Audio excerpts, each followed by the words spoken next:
Paz do Senhor, irmãos. Todo mundo entusiasmado aí? Semana passada nós aprendemos que entusiasmo vem do grego entelsiasmos, Deus vive em mim. Todo aquele que crê em Deus, todo aquele que crê em Jesus, tem Cristo vivendo em si. Amém, irmãos? Queria que você abrisse a sua Bíblia no livro de Mateus, capítulo 16. Mateus 16, o mesmo texto.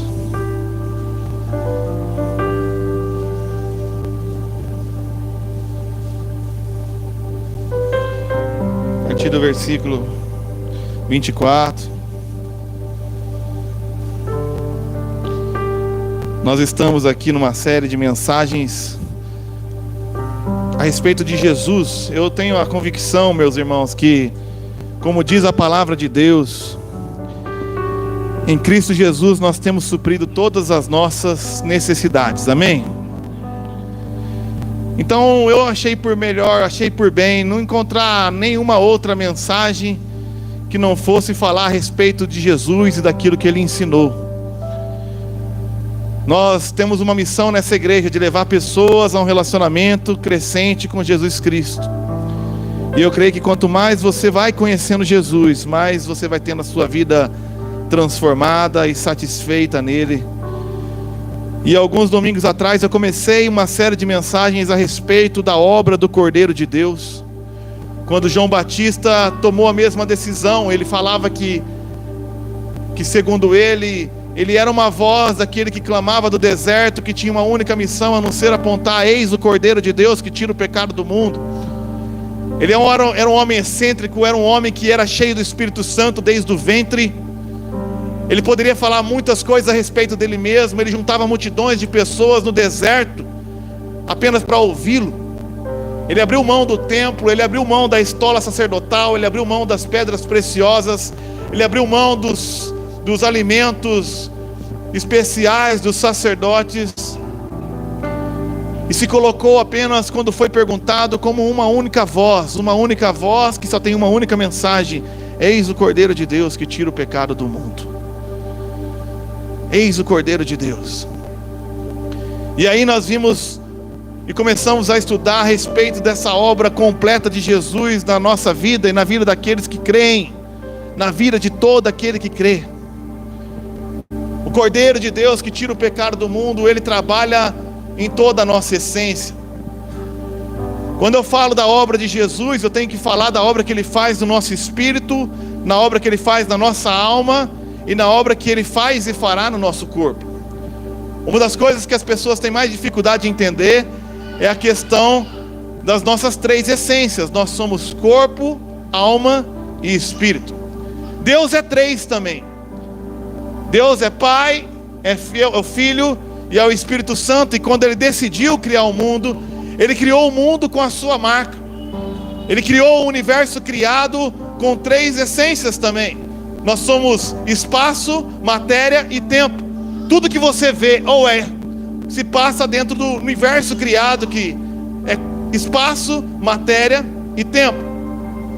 E cada um desses elementos, se você olhar, você vai ver a marca trina de Deus também, porque quando nós olhamos para um espaço como esse, nós vemos altura, largura e profundidade. Quando você olha para o tempo, você vê o passado, o presente e o futuro. Quando você olha para a matéria, você vê o sólido, o líquido e o gasoso. E quando Deus nos fez a sua imagem e semelhança, Ele nos fez corpo, alma e espírito. Mas infelizmente, o homem criado no mundo perfeito, no ambiente perfeito, com todas as circunstâncias perfeitas, sem nenhum histórico terrível, porque ele não era filho de um pai ou de uma mãe ruim, ele era o próprio Filho de Deus. O homem escolheu pecar, escolheu desobedecer a Deus, mesmo estando diante de uma direção: olha, se dessa árvore você comer, certamente morrerá. Eu vi hoje o Ariano Suassuna perguntando num vídeo antigo, que quando ele morresse ia perguntar para Deus por que Deus, sendo bom, nos permitiu viver o mal. Eu comentei lá embaixo, porque o homem escolheu o fruto do conhecimento do bem e o conhecimento do mal. Foi uma escolha nossa. Foi uma escolha nossa porque estávamos em Adão. E nós não podemos dizer que faríamos diferente, porque Adão, em circunstâncias perfeitas, sendo um homem perfeito, de emocional perfeito, escolheu. E nós diariamente, desde quando nascemos e desde a hora que acordamos, muitas vezes também escolhemos desobedecer a Deus e conhecer o bem e conhecer o mal. E para isso se manifestou o Cordeiro de Deus, para desfazer as obras do inimigo, para nos curar, para nos salvar e para nos resgatar.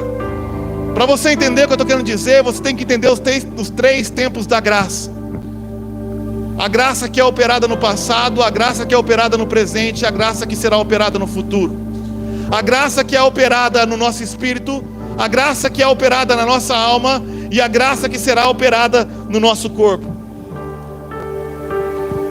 No passado nós fomos justificados pela fé.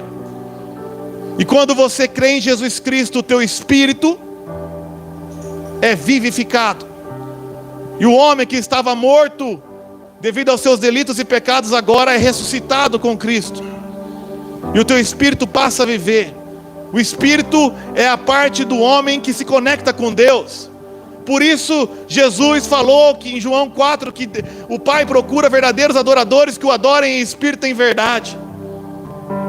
E é por isso que você só pode adorar a Deus se de fato você foi regenerado. Porque uma pessoa não regenerada não tem o espírito. O seu espírito está morto, então ela não pode adorar a Deus. Ela pode cantar, ela pode repetir as músicas que ela ouve aqui, ela pode entoar canções, mas adorar de verdade só aquele que nasceu de novo em Cristo Jesus. Só aquele que sabe conscientemente que merecia a morte e teve o seu espírito vivificado, e agora vivo em Cristo Jesus, adora o Pai em espírito e em verdade.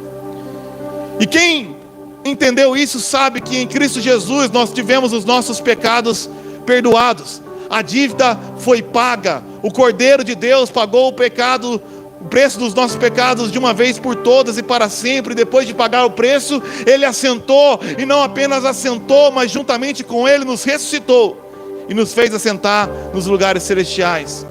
Essa foi a mensagem que eu trouxe há 2 semanas atrás, porque é inacreditável como pessoas que se dizem ter nascido de novo, e é incrível como pessoas que se reúnem na igreja todas as semanas sofrem com problemas de rejeição, por exemplo. A pessoa tem ali uma questão emocional de rejeição, às vezes porque ali, questões biológicas, pessoas às vezes ficaram ali na incubadora por 2, 3 semanas, foram tremendamente amadas pelo pai, pela mãe, mas aquela ausência no nascitouro criou na sua alma um vazio, uma sensação de rejeição. Talvez você foi abandonado pelo seu pai, pela sua mãe. Talvez você é adotado e comece a se perguntar se foi culpa tua, mesmo que não seja. Esse sentimento de rejeição toma conta das pessoas. Às vezes você foi deixado de lado por um marido, por uma esposa, por um namorado, por um amigo. E a pessoa vem para a igreja, nasce de novo, mas continua com a sua alma ferida, com sentimento de rejeição, e eu não consigo entender. E na minha opinião, o sentimento de rejeição é a falta de entendimento que Jesus Cristo te escolheu. Jesus te escolheu. Como nós podemos ter sentimento de rejeição se eu sei que o próprio Pai me escolheu antes da fundação do mundo? Pessoas que estão dentro da igreja e têm crise de identidade, não sabem quem são, e se deixam ser definidas por aquilo que a sociedade diz que é, por aquilo que a tua família diz que é. Ah, os Bariones são assim, ah, os Simões são assim, ah, os Garcias são assim. Se deixa ser definido pelo aquilo que o teu pai ou tua mãe disse na tua infância, e talvez ele não teve sabedoria, virou para você e falou que você é muito burro, você é um vagabundo, você não presta para nada. E a pessoa nasce de novo, mas continua com a sua alma ferida, porque não entende que a sua identidade não está baseada naquilo que o mundo diz que você é, nem naquilo que a tua família diz que você é, mas a tua identidade está baseada no fato que Deus disse que você é um filho de Deus. E se Deus diz quem eu sou, não importa mais, nem é mesmo a minha própria definição. Tudo isso eu alcanço pela maravilhosa graça, seu infinito amor, porque Ele tomou o meu lugar e a minha cruz Ele levou. Em Cristo agora eu sou amado, em Cristo eu sou escolhido, em Cristo eu sou definido como um filho de Deus. E quando Deus olha para mim e eu estou escondido em Cristo, então Ele não vê o Mateus, Ele vê Jesus Cristo em mim. Por isso eu não sou apenas um filho, mas quando Deus olha para você, e se você está em Cristo, Ele fala: eis o meu filho amado, em quem eu tenho prazer. Porque no seu espírito a obra de Cristo foi consumada. Pessoas que estão procurando o seu lugar no mundo, o seu propósito, a sua posição, e vivem correndo para lá e para cá, tentando encontrar um propósito, e não entenderam que juntamente com Ele nos ressuscitou e nos fez assentar nos lugares celestiais em Cristo Jesus. Essa é a minha posição, essa é a tua posição, e esse é o nosso propósito: glorificar o nome daquele que por nós morreu e ressuscitou.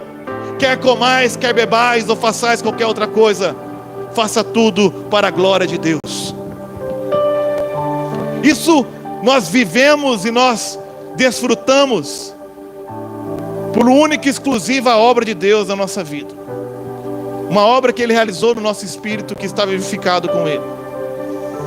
Então nós entramos na questão da salvação da alma. Nesse texto eu li semana passada, Pedro, ainda discípulo, tinha confessado a Jesus como Senhor e falou: tu és o Cristo, o Filho do Deus vivo. Ele confessou a Cristo e Jesus olhou para ele e falou: Pedro, como você é feliz, porque isso não te foi revelado por homens, isso foi revelado por Deus. Pedro nasceu de novo, mas havia algumas coisas que atrapalhavam Pedro de desfrutar de um descanso na sua alma, na sua psique, no seu emocional. Pedro ainda não tinha aprendido a morrer para si mesmo. Então Jesus falou mais alguma orientação, e aquela natureza de Adão, de sereis como Deus, conhecedores do bem e do mal, começou a se manifestar na vida de Pedro. E Pedro, não entendendo e não gostando do que Jesus falou, chamou Jesus no lado e o repreendeu. Então nesse momento Jesus abre o seu discurso no texto que nós lemos. Então disse Jesus: se você quiser ser meu discípulo, negue-se a si mesmo, tome a sua cruz e me siga. Pois quem quiser salvar a sua vida, e no original aqui é psique, a sua mente, o seu modo de pensar, a perderá. Mas quem perder a sua vida, quem abrir mão da sua maneira de viver, a sua maneira de pensar, encontrará a verdadeira vida, a zoe aionios, a vida eterna, a vida na qualidade que Deus vive, que já foi depositada para você, mas você não desfruta ainda porque não aprendeu alguns princípios a respeito da salvação da alma.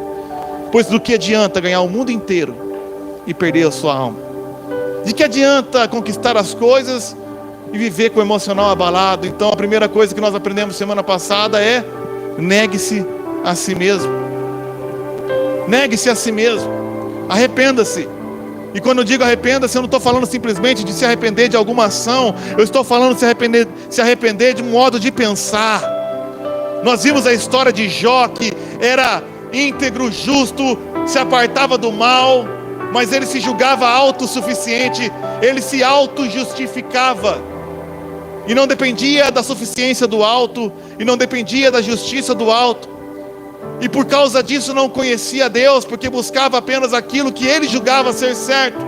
Mas no final, no capítulo 42, ele fala: antes eu apenas te conhecia de ouvir falar, por mais que a minha prática fosse zelosa, eu apenas te conhecia de ouvir falar, mas agora os meus olhos te veem e eu me arrependo da minha autojustiça.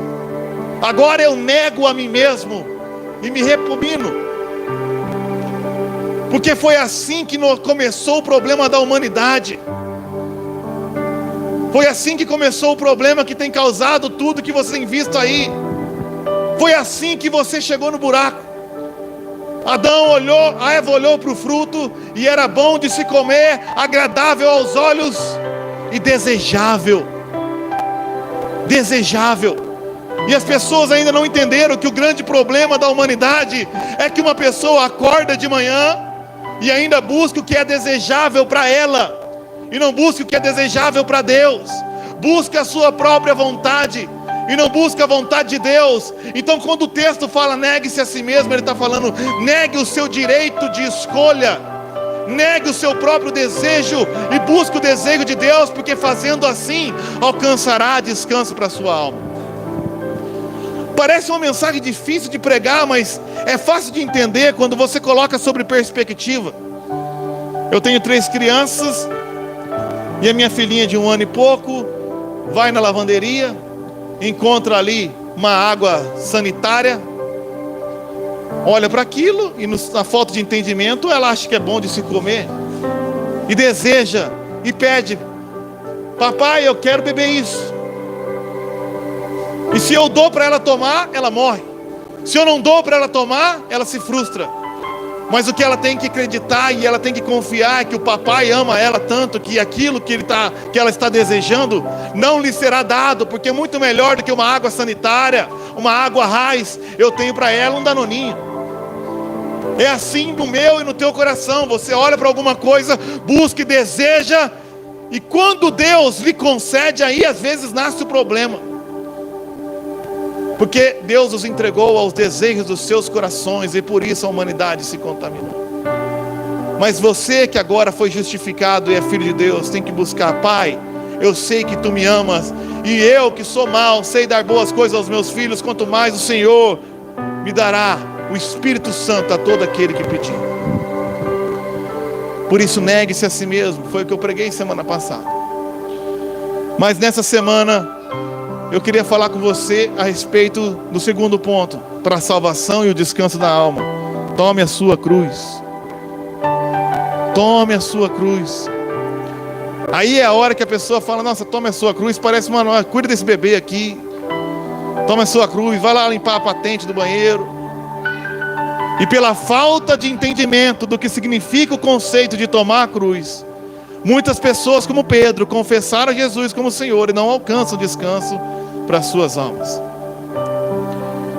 Eu falei para vocês e vou repetir, para que você entenda o conceito de tomar a cruz e encontre descanso para a sua alma. Quando você nasce, irmãos, você nasce com o que a Bíblia chama de velho homem.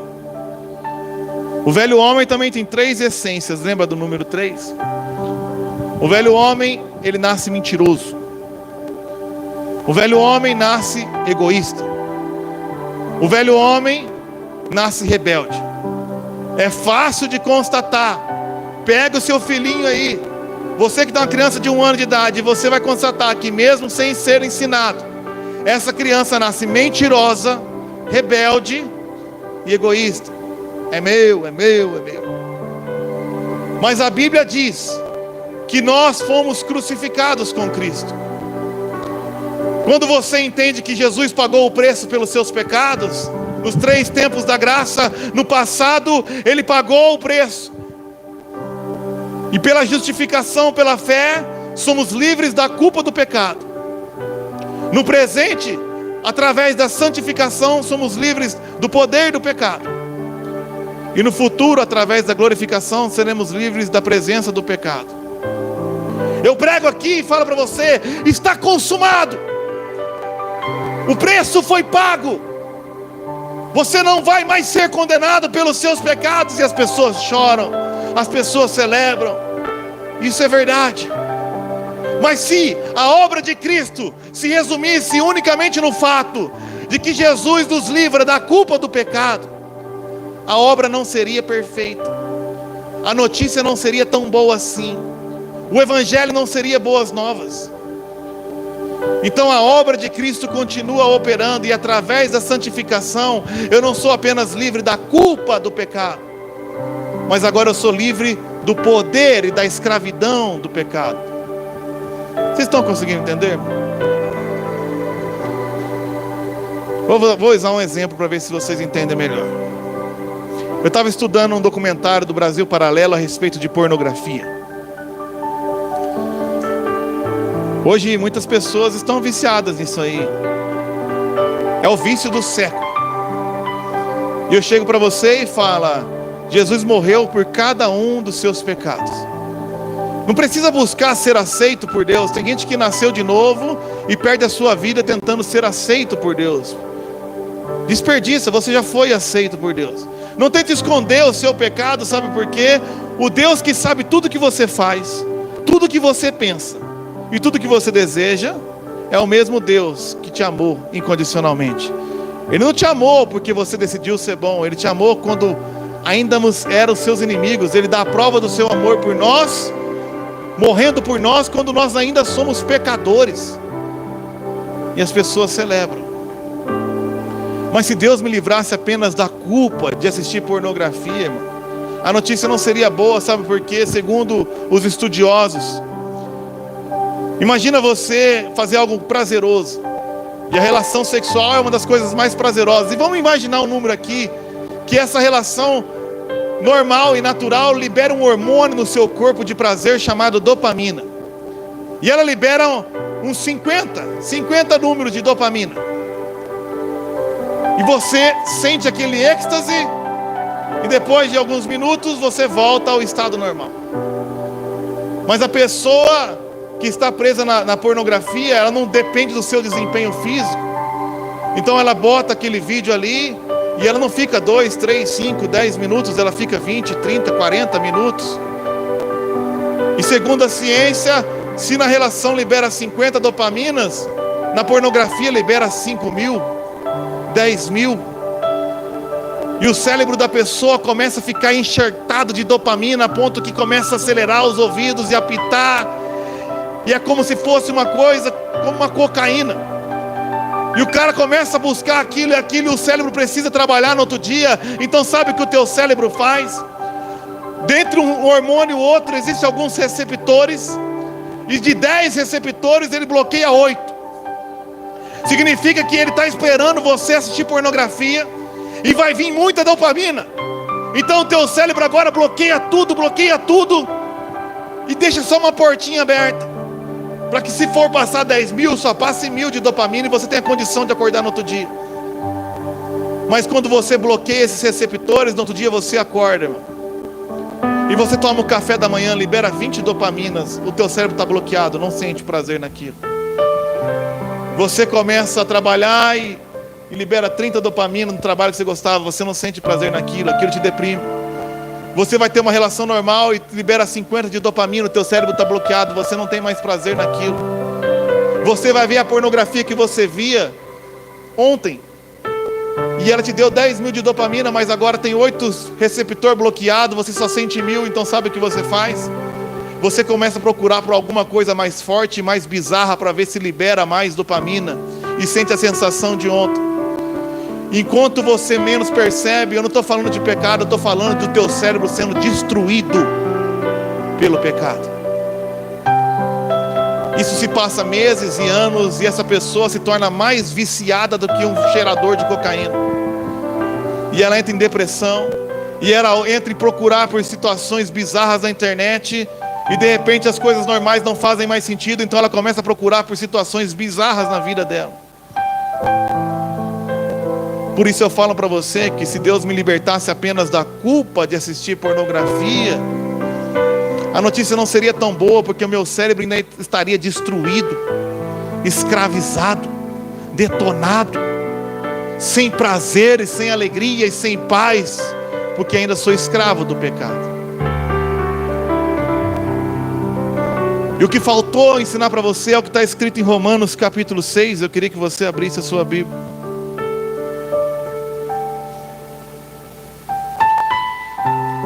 A partir do versículo 2. O que faltou dizer para você é que Jesus não pagou apenas o preço dos seus pecados na cruz. O que faltou dizer para você é que você também foi crucificado com Cristo naquela cruz. Esse velho homem, escravo do pecado. E existem pessoas escravas do pecado. Não é mais o teu caso. Eu dei carona para um cara na Uber, Rogério, 3 horas da manhã, ele entrou fininho no meu carro e falou: sai devagarzinho para mim não acordar minha esposa.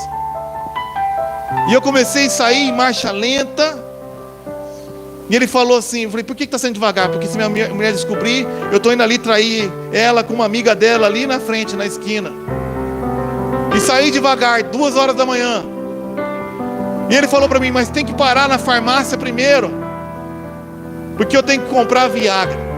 Eu falei: você vai comprar Viagra? É, mas eu não vou tomar um não, cara, eu vou ter que tomar uns 3.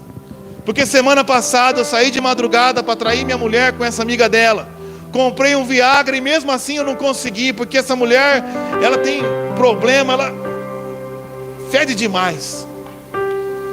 E eu virei para ele e falei assim: você tomou um Viagra para trair a sua mulher e não conseguiu, porque você teve repulsa dessa mulher. E agora você vai parar na farmácia, gastar R$250 com 3 comprimidos de Viagra, para tentar trair a tua esposa que você ama com uma mulher que você tem nojo. Por quê? Ele virou para mim como se tivesse ouvido uma mensagem como essa e falou assim: porque eu não tenho escolha, eu preciso fazer isso, eu preciso. Ela se ofereceu, eu sou homem, eu tenho que fazer. Eu falei: você não precisa, mas você é um escravo. Você é um escravo. Ele falou: então é isso, eu sou um escravo, eu preciso fazer. E seja o que Deus quiser. Tomou os 3 comprimidos, falou: ah, lá na esquina. Eu falei: meu Deus, nem com 50, mas tá bom. E foi. Mas eu e você não somos mais escravos, porque o meu velho homem não me domina mais. Porque Jesus não apenas morreu pelo meu pecado, Jesus me incluiu na sua morte. E o meu velho homem foi crucificado com Cristo. É isso que o texto diz em Romanos 6,3. Vocês não sabem que todos nós que fomos batizados em Cristo Jesus, fomos batizados em sua morte? Portanto, fomos sepultados com Ele na morte por meio do batismo, a fim que, assim como Cristo foi ressuscitado dos mortos, mediante a glória do Pai, também nós vivamos uma vida nova. Se dessa forma fomos unidos a Ele na semelhança da sua morte, certamente o seremos também na semelhança da sua ressurreição. Pois sabemos que o nosso velho homem foi crucificado com Ele, para que o corpo do pecado seja destruído, e não mais sejamos escravos do pecado. Pois quem morreu foi justificado do pecado. E ora, se morremos com Cristo, cremos que também com Ele viveremos. Versículo 10. Porque morrendo, Ele morreu para o pecado uma vez por todas, mas vivendo, vive para Deus. Da mesma forma, considerem-se mortos para o pecado, mas vivos para Deus em Cristo Jesus. Portanto, não permitam que o pecado continue dominando seus corpos mortais, fazendo que vocês obedeçam aos seus desejos. E não ofereçam os membros dos seus corpos ao pecado como instrumentos da injustiça. Antes, ofereçam-se a Deus como quem voltou da morte para a vida. Nós fomos crucificados. O meu velho homem foi crucificado. O Mateus, escravo do pecado, morreu. Então, nessa noite, considerem-se mortos para o pecado e vivos para Deus. Colossenses capítulo 3, versículo 1. O texto diz assim: portanto, já que vocês ressuscitaram com Cristo, procurem as coisas que são do alto, onde Cristo está assentado à destra de Deus. Mantenham seus pensamentos nas coisas do alto e nas coisas terrenas, pois vocês morreram e agora a sua vida está escondida com Cristo em Deus. Vocês morreram, vocês negaram a si mesmo. Tome a sua cruz, considere-se morto para o pecado, considere-se morto com Cristo, porque se você se considerar morto com Cristo, você vai se considerar vivo com Ele também. E se você entender que morreu para o pecado, você vai entender que está vivo para Deus, e Cristo vive em você. Já estou crucificado, agora vivo não mais eu, mas Cristo vive através de mim.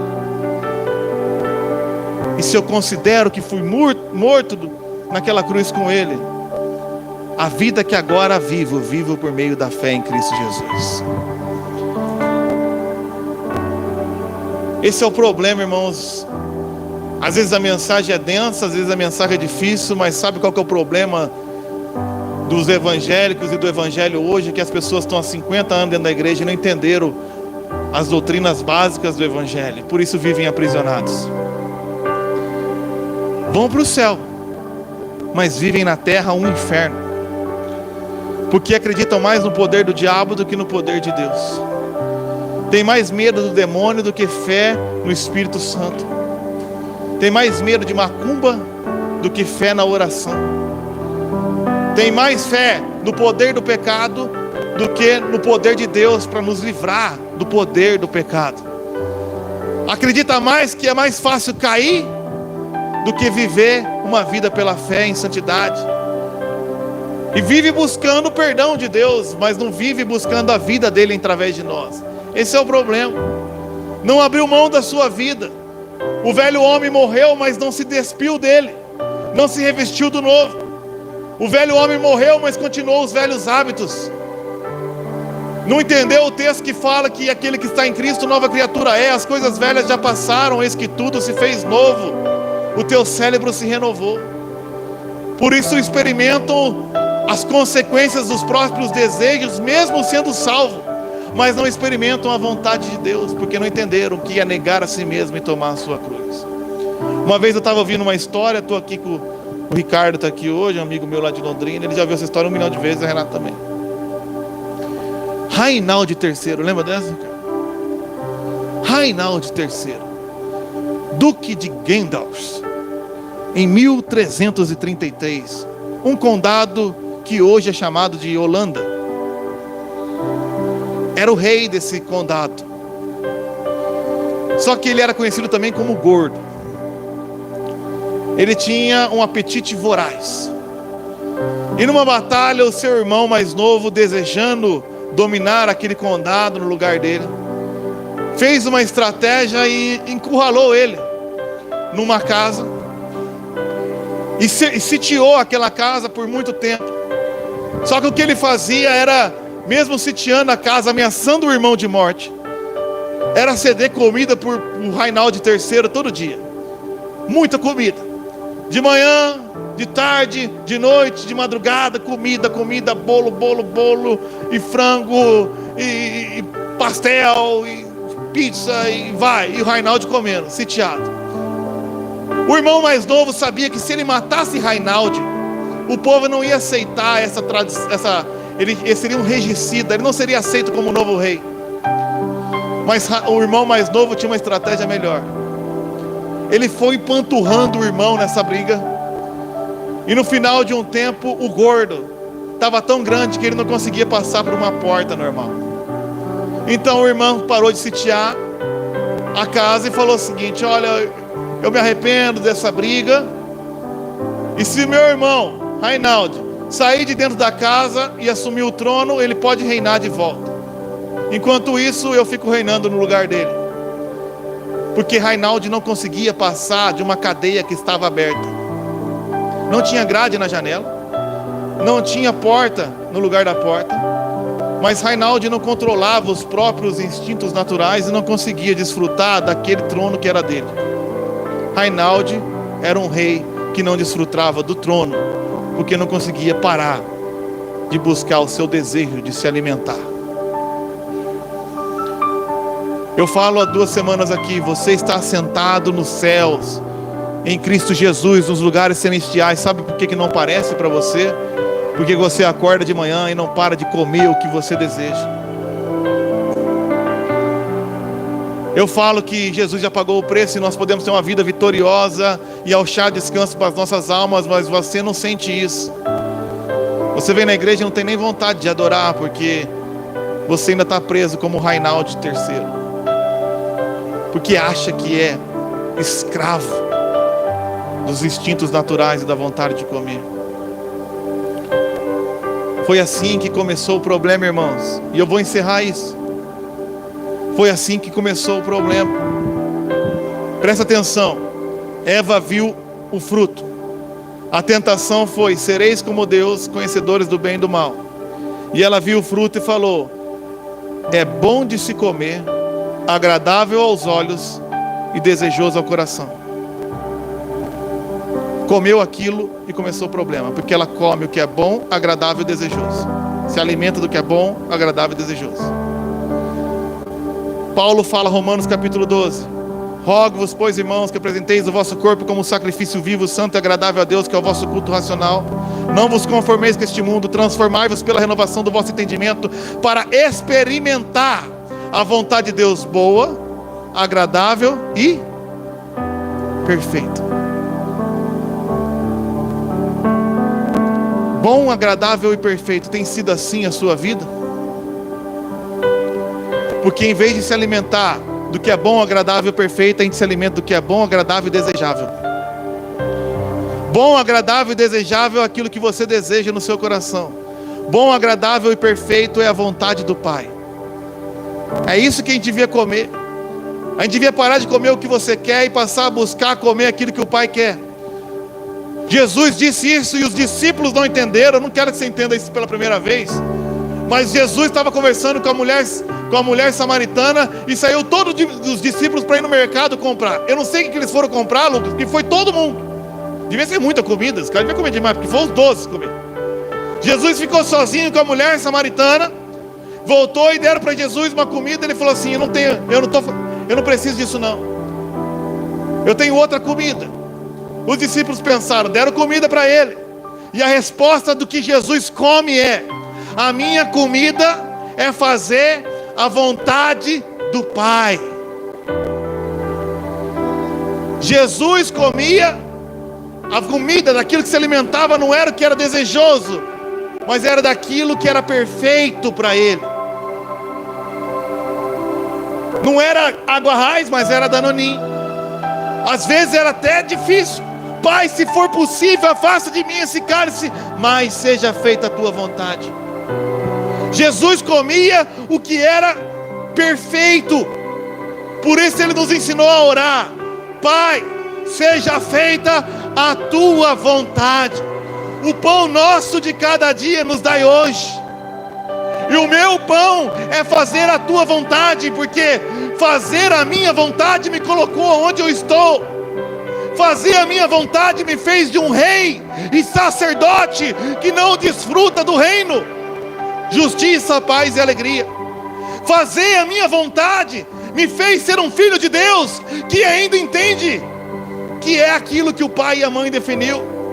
Fazer a minha vontade me deu uma vida familiar destrutiva, porque olhei para o que era desejoso para mim e não perguntei o que era a vontade dele. Jesus chegou para os discípulos e para os judeus e falou assim: eu sou o pão vivo que desceu do céu. Aquele que comer da minha carne e beber do meu sangue será um comigo. Porque vocês e os seus pais comeram o maná. Comeram o maná do deserto, mas morreram todos. Olha o que Jesus está dizendo para o povo: vocês vivem se alimentando de milagres. Vocês vivem se alimentando de bênção. Você faz uma campanha e fala: por essa causa eu me ajoelho. Se ajoelha 7 semanas para ganhar aquilo que você deseja, e se alimenta daquele maná, e passa atrás de outro milagre, outra bênção, e outro milagre, outra bênção, e outro maná, e não percebe que está morto. E os pastores não querem pregar isso para você, porque senão você não volta semana que vem. Mas a minha missão aqui não é falar o que você quer, a minha missão aqui é falar o que você precisa. E o que você precisa não é do maná, o que você precisa é da vontade do Pai. Você precisa aprender a ajoelhar e falar: por essa causa eu me ajoelho, morrer para mim, até que eu entenda a sua vontade, e nada mais do que a sua vontade. Revela-te a mim a tua vontade, porque ela é boa, perfeita e agradável. Ela é boa, não é ruim. Ela é perfeita, não é mal feita. Ela é agradável também, porque o Pai te ama, porque você é filho de Deus, porque você já foi aceito. porque Ele te escolheu, porque você está entronizado. Só precisa abrir mão dos seus próprios desejos e encontrar descanso para suas almas. Eu queria terminar com Salmos 23.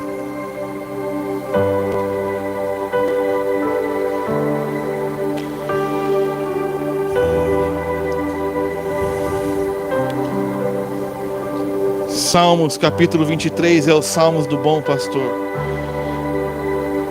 Você que está nos visitando aqui, irmãos, a minha alegria é imensa.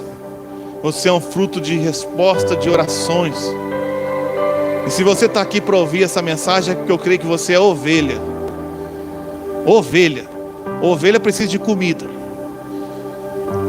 Eu desisti de entreter bode. Deus falou assim: eu não te chamei para entreter bode, eu te chamei para alimentar ovelha. E se você é ovelha, você ouve a voz do seu pastor e obedece. Não porque o seu pastor quer que você tome a sua cruz do sacrifício, pague o preço e vai ajoelhado daqui até não sei aonde, tome a sua cruz. É negar a si mesmo, considerar-se morto para Ele, pensar nas coisas que são do alto e não nas de baixo, porque eu sei os planos e pensamentos que eu tenho a vosso respeito, pensamentos de paz e não de mal, pensamentos de prosperidade, para vos dar o fim que desejais. Porque eu sou o bom pastor, e o bom pastor dá a vida pelas ovelhas. E se você tem Ele como bom pastor, você pode dizer como o salmista Davi. O texto você considera decorado, mas talvez não foi entendido. O Senhor é o meu pastor, de nada terei falta. Eu já tenho tudo. Quem tem Cristo tem tudo. Eu não tenho falta de nada, porque o que eu preciso, o meu pastor e o meu Pai me dá. E é por isso que em verdes pastagens Ele me faz repousar. Em verdes pastagens eu não preciso ficar correndo por aí, porque só repousa em pastos verdejantes quem já está saciado, quem já está alimentado. Eu estou tão saciado das minhas necessidades em Cristo Jesus, que mesmo diante de grandes bênçãos, eu repouso, eu descanso. E Ele me conduz às águas tranquilas, as águas da tranquilidade, de que sabe que Ele tem cuidado de mim em cada um dos detalhes da minha vida. As águas tranquilas de que sei que a minha vida não depende das minhas decisões, mas do plano daquele que me amou, e nenhum dos seus planos podem ser frustrados. Então eu não perco a noite numa turbulência, tempestades, porque estou em águas tranquilas, com descanso na alma, porque o meu pastor tem cuidado de mim. Ele restaura o meu vigor. Eu não estou exausto, eu não estou preocupado. Correrão e não se cansarão, voarão altos como águias. E Ele me guia por caminhos de justiça, e por amor do seu nome. Ele não guia porque eu fiz o certo ou errado, Ele me guia por amor a Ele. Mesmo quando você é infiel, eu permaneço fiel, e por amor a mim mesmo eu te guio. Por isso mesmo que eu andar por um vale de trevas e de morte, não temerei perigo algum, porque Tu estás comigo. Na verdade, Tu estás em mim, Cristo vive em mim, aleluia.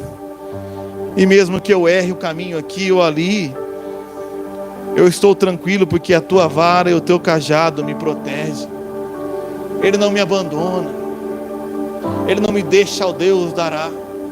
Ele me puxa de volta, Ele me conduz, Ele me corrige porque me ama, não porque eu quero ver mal. Ele corrige porque, Mateus, se você tomar essa água raiz, você vai passar mal.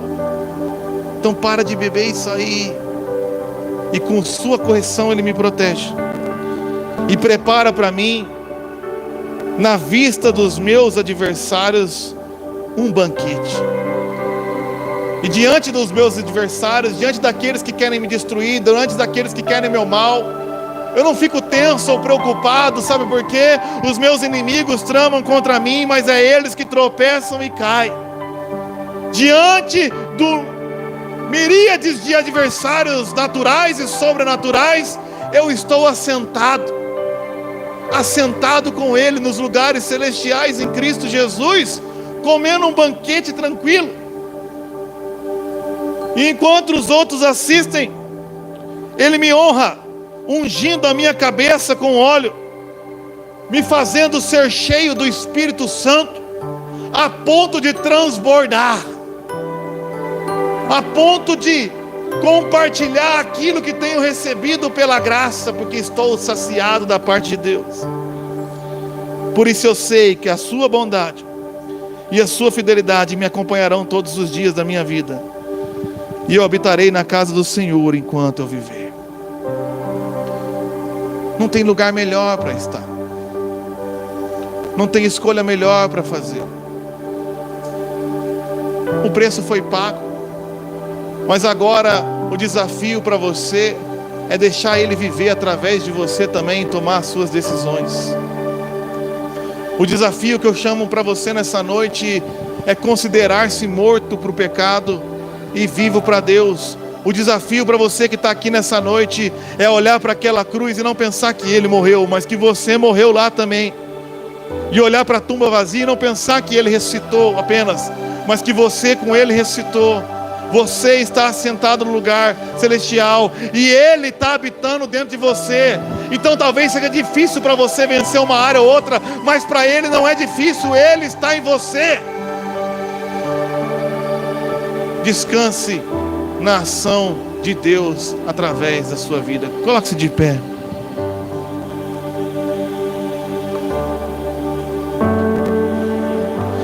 Não tenha sobre ti um só cuidado, qualquer que seja,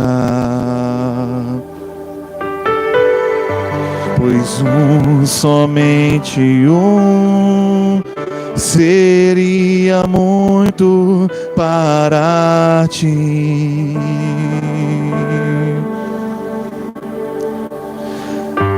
É meu, somente meu, todo trabalho, e o teu trabalho é descansar em mim. É meu, somente meu, todo trabalho, e o teu trabalho é descansar em mim. Semana passada eu contei a minha história aqui. Eu vou contar de novo, mas aqui está o Ricardo, que é testemunho do que eu falei, irmãos. 15 anos de ministério e eu não conseguia ter paz para pregar. Você sabe o que é isso? Chorando antes de começar um culto, porque eu achava que era eu que ia pregar, lutando contra pecados que eu não consigo vencer, porque eu achei que era eu que tinha que vencer o pecado, buscando alcançar aquilo que foi prometido para mim, porque achava que dependia de mim. Mas quando você entende que você foi crucificado, está morto, mas agora Jesus vive em você, a tua mentalidade muda completamente. Ele olha para mim e vê Jesus, ele olha para você e vê Jesus. O nosso papel nesse jogo é só desligar o botãozinho que você toma as decisões, olhar para Ele e falar com Jesus, porque o Filho do Homem não faz nada a não ser o que Ele vê o Pai fazendo. O único botãozinho que falta você desligar é o de off para você. Desliga e descansa. Olhe para Ele e fala: agora é o Senhor que me guia. Sabe o que me encanta e me espanta em Jesus? É que se nós saímos de um culto como esse aqui, cheio, botando cadeira para caber, e o pastor fica todo feliz e sai para comer pizza. Jesus alimentava multidões de 5.000 homens e mulheres no milagre extraordinário. Saía e ia orar para perguntar para o Pai qual é o próximo passo. Jesus não tinha problema com pornografia, Jesus não tinha problema com ira, mas não dava um passo sem perguntar para Jesus. Ele tomou a sua cruz. A gente tão defeituoso, a gente sem a onisciência, sem a onipotência, sem tanto poder, sai tomando uma decisão atrás da outra, se encontra em enrascada, e aí começa a perguntar qual é a próxima decisão que eu vou tomar. Para que Cristo Jesus morreu por nós? Se fosse apenas para livrar do preço do pecado, como disse Paulo, que vida miserável, mas foi para viver através de nós e nos dar vida em abundância. Então descansa. O milagre é melhor do que pagar o preço. É pagar o preço e viver através de você. Quem já viu aquele filme Space Jam? Que os bichinhos ficam possuídos por um jogador de basquete. Você está possuído pelo Espírito Santo de Deus. Aleluia. Você acorda de manhã, não está sozinho. Ele está com você. Ele quer falar através de você. Ele quer tocar através de você. Ele quer iluminar a sua mente. Por isso renove a sua mente para experimentar aquilo que você já é. A santificação é um caminho para que a gente passe a experimentar na prática aquilo que a gente já é no espiritual. Existem bênçãos e bênçãos nos lugares celestiais, mas você precisa desligar da terra e conectar com o céu. Desligar de si mesmo e se conectar com Ele. Eu fiz essas 2 reuniões aqui numa campanha da morte do eu. Eu quis sempre fazer isso, porque o dia que você morrer para você, vai encontrar a verdadeira vida. A verdadeira vida em abundância. Sabe qual que é? A vida na qualidade que Deus vive é só para aqueles que deixam Cristo viver através de você.